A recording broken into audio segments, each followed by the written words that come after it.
Saudara, Anda menyaksikan Breaking News Kompas TV, di mana hari ini merupakan sepekan dari proses evakuasi dari runtuhnya Pondok Pesantren Al-Hozini di Sidoarjo, Jawa Timur. Yang Anda saksikan hari ini merupakan visual terbaru. Data yang kami dapatkan, saudara, ada informasi terbaru pada siang hari ini. Tadi petugas tim SAR mengevakuasi ataupun mengangkat dua kantong jenazah dari lokasi. Tapi memang belum dikonfirmasi apakah memang ini dari 13 korban runtuhnya pesantren ini yang kemudian telah ditemukan pada siang hari ini. Karena memang biasanya petugas tim SAR memberikan keterangan setelah itu dengan jumpa pers. Namun kita tunggu begitu, saudara, karena memang informasi terbaru yang kami dapatkan, data dari korban terakhir yang diinformasikan oleh petugas BNPB adalah 53 orang meninggal dan 13 orang masih hilang. Dan saudara, kita langsung konfirmasi terkait temuan baru ini kepada Kepala Pusat Data Informasi dan Komunikasi Kebencanaan BNPB, Pak Abdul Muhari. Pak Abdul, selamat siang. Selamat siang, Mas. Pak Abdul, bisa dikonfirmasi dan juga dijelaskan tadi informasi terbaru ada dua kantong jenazah yang dibawa dari TKP. Seperti apa penjelasannya, Pak? Ya, sebelumnya saya luruskan untuk data. Jadi per pagi tadi kita melakukan press conference, itu ada 159, 74 selamat, 50 meninggal, dan 5 lagi itu body parts. Jadi body parts ini belum kita sebut sebagai jasad korban karena belum utuh. Jadi yang jasad korban utuh itu 50 jenazah, 50 jasad, 5 lagi itu body part. Kemudian pada pencarian siang ini memang kita fokuskan, kalau bisa dilihat di visual di belakang, ini adalah tampilan real time dari apa yang sedang dilakukan oleh tim SAR. Ada tinggal 2 segmen lagi. Yang terlihat sekarang ini adalah segmen di belakang, segmen luncuran beton yang masih menghalangi. Tetapi segmen di belakangnya sudah kita bersihkan. Itu ada baru saja sekitar 25 menit yang lalu itu diangkat, dievakuasi 2 jasad. Tim menyampaikan memang masih ada 1 lagi jasad yang sedang proses evakuasi karena masih terhalang oleh reruntuhan puing, tetapi yang sudah diangkat itu adalah 2 jasad yang saat ini dibawa ke Rumah Sakit Bayangkara, Mas Yan Rahman. Oke, Pak Abdul, 2 jasad atau jenazah dibawa ke rumah sakit. Kemudian target untuk hari ini seperti apa? Tadi disebutkan juga kami memberikan informasi bahwa target evakuasi ini dilakukan sebelum matahari terbenam. Apakah memungkinkan? Hingga saat ini tim SAR, tim konstruksi di lapangan masih optimis dengan target itu.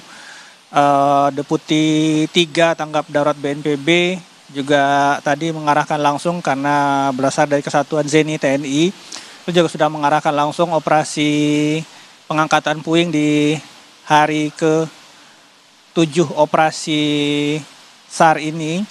Yang kita harapkan memang sebelum matahari tenggelam hari ini puing yang masih ada itu sudah bisa kita angkat atau sudah bisa kita pisahkan, sehingga bagian-bagian yang tadinya masih menempel atau terikat dengan bangunan asrama. Jadi ada 1 segmen puing yang besinya mengikat ke bangunan asrama santri yang saat ini masih berdiri. Ini yang kita pertimbangkan sebelumnya untuk bisa dipotong supaya tidak mengganggu keseimbangan atau kestabilan bangunan asrama. Kalau ini sudah selesai, puing ini bisa segera kita cutting, kita potong-potong dan bisa kita angkat.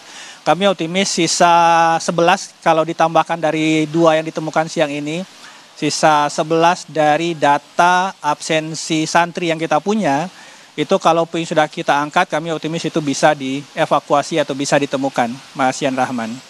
Oke, tadi Pak Abdul Anda menyebutkan bahwa pemotongan yang saat ini tengah dilakukan memang diperlukan perhatian secara khusus. Apakah ini menjadi kendala? Apakah juga memungkinkan kalau kita melihat waktunya, apakah ini menyulitkan petugas? Tidak menyulitkan karena saat ini saya sendiri sudah melihat situasi di lapangan. Seperti tadi saya sampaikan juga, tim di lapangan optimis itu bisa kita lakukan. Seperti terlihat juga visual di belakang saya, ini adalah tayangan real time situasi di lapangan, alat berat terus bekerja dan kita optimis melihat kecepatan dari pembongkaran atau pemotongan segmen yang di belakang segmen yang ada di layar saat ini, itu hanya sekitar 2 jam itu bisa selesai dipotong dan saat ini sudah bertahap diangkat. Jadi kami masih optimis nanti sore insya Allah mohon doanya semua kita bisa selesaikan operasi ini. Ya Pak Abdul, ini kan ada 2 hal yang penting dilakukan pada hari ini. Yang pertama adalah proses evakuasi terhadap korban. Tadi disebutkan ada 2 jenazah yang baru ditemukan, artinya masih ada 11 lagi yang masih hilang dan juga proses pembersihan. Bagaimana strateginya untuk melakukan ini, pembersihan dan juga proses evakuasi?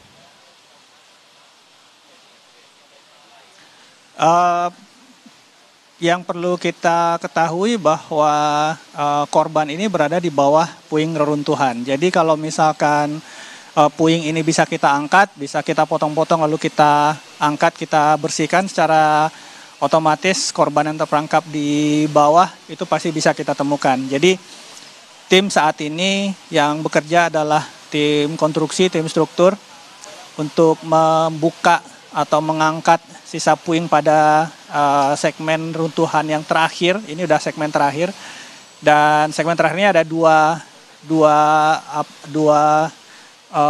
posisi yang berbeda, tapi masih saling terikat. Yang posisi yang di belakang dari gambar yang masih ada saat ini itu sudah kita bersihkan. Di bawah itu yang kita baru saja menemukan 2 jasad korban. Yang kita harapkan begitu ini sudah selesai dibersihkan, kita pindah ke segmen runtuhan yang paling depan dan yang paling dekat dengan pintu masuk. Dan kalau mengingat tadi waktu pembongkaran yang kita perlukan dari jam 11 sampai jam 1 itu bisa selesai, kami optimis nanti sore bisa kita selesaikan. Jadi puingnya kita potong-potong, kita angkat, begitu puing reruntuhan ini bisa kita angkat secara otomatis korban pun bisa kita evakuasi.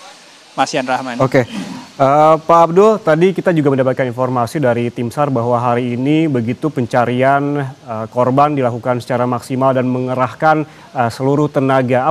Maksudnya apakah semua petugas betul-betul dikerahkan seluruhnya pada hari ini? Iya, sebenarnya petugas seluruh personil ini sudah bekerja 24 jam ya, shift-shiftan.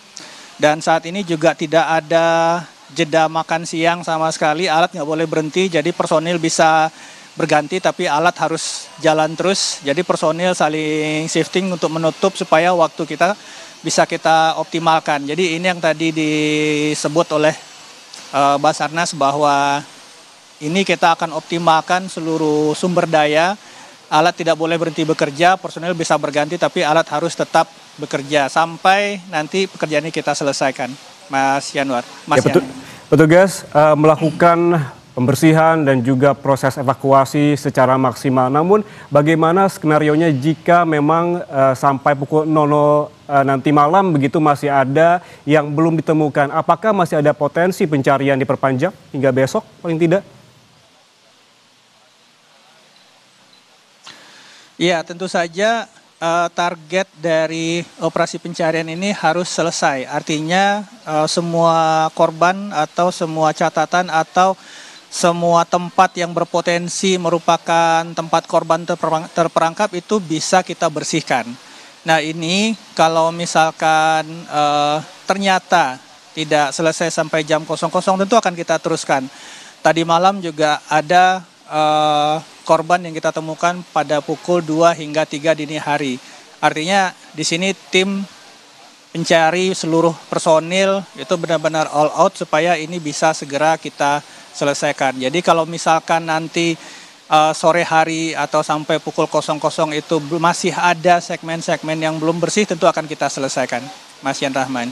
Oke, karena ini ada kekhawatiran begitu dari pihak keluarga apabila memang tidak selesai sampai nanti malam, bagaimana nasibnya begitu? Berarti memang bisa dapat dikonfirmasi apabila ada korban yang masih belum ditemukan hingga nanti malam, masih ada kemungkinan untuk melanjutkan pencarian begitu ya, bisa dikonfirmasi seperti itu ya Pak? Benar, jadi pada prinsipnya ini kan korban terperangkap itu cuma satu site, satu titik, satu gedung, satu rumah ya. Jadi saat ini posisi titik pencarian ini masih ada beberapa tempat yang masih ditutup oleh runtuhan puing. Nah tentu saja fokus kita mengangkat runtuhan puing ini supaya korban terekspos dan kita bisa evakuasi. Jadi kalau misalkan runtuhan puing ini sudah bisa kita bersihkan semua, tentu ini sudah rata dengan tanah, artinya daerah kejadian, daerah bencana, daerah operasi pencarian itu sudah bersih.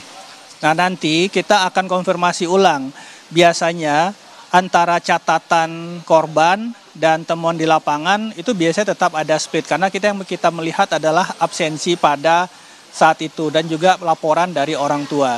Nah ini nantinya jumlahnya akan kita lihat apakah sama jumlah jasad yang ditemukan dengan jumlah catatan DPO oleh Basarnas. Nanti kita akan konfirmasi ulang baik dengan wali santri maupun dengan pengurus Ponpes, karena daerah operasi kita jelas, cuma satu titik, cuma satu gedung, cuma satu rumah. Kalau semua puing sudah kita bersihkan, secara otomatis harusnya semua korban sudah terekspos. Jadi ini yang target kita hingga akhir hari ini. Kalau semua puing sudah kita bersihkan, nanti kita akan lihat lagi, cross check lagi dengan data catatan yang kita punya, Mas Yan Rahman. Oke Pak Abdul, secara teknis bagaimana sih untuk mengevakuasi korban jika nantinya memang ditemukan kembali jenazah korban begitu? Ada 2 rumah sakit yang menjadi rujukan untuk membawa jenazah ini.